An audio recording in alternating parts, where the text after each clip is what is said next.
Welcome to Research 101, where we learn how to research smarter, not harder. In this video, I'll explain what citation chasing is and how to do it. I'll also demonstrate citation chasing in two databases, Kennedy Library's OneSearch and Academic Search Premier. Citation chasing is a research technique you can use to gather material, in addition to searching by keyword. Citation chasing involves browsing the citations of a resource related to your topic to find even more related resources. There are three different ways to citation chase. First, you can trace citations backwards by looking at the reference list of your starting item. If your starting item is related to your research topic, many of the cited references will also be related to your topic. If you find another resource that looks relevant, look at what that item cites too. Keep in mind, though, that this method only allows you to find works that are older than your starting item. Second, you can trace citations forward by using a database to look for resources that cite your starting item. Unlike tracing citations backwards, this option allows you to find newer works.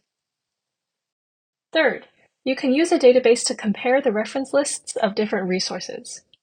If you find a resource that has a lot of citations in common with your starting item, it's probably worth checking out. Citation chasing offers a couple of advantages. Unlike searching by keyword, you don't need to have the right vocabulary to find relevant works. Additionally, you can find works that are considered by the scholarly community to be more useful, since multiple people have cited those works.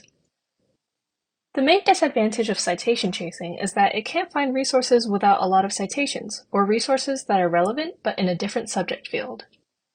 Thus, citation chasing and keyword searching aren't substitutes for each other, and you should use both techniques when doing research for best results. Now, I'll show you how to citation chase in databases. In OneSearch, click on a resource that you want to start with. All you have to do is navigate to the Citations section at the bottom of the record, and you'll see the options to trace citations forwards or backwards. Things are a bit different in Academic Search Premier. To trace citations backward, conduct a search and click Limit to References Available. Then, click on Cited References to view a work's citations. On this page, you can also compare reference lists. Just check the articles that you want to be cited and click Related Records. Then, you'll see a list of articles that cite the articles you selected on the previous page. Lastly, if you're looking to trace citations forward, go to Cited References on the bar at the top of the screen. Once you fill out the form with information about your article, you'll be able to see works that cite it. That's it for now. Happy searching!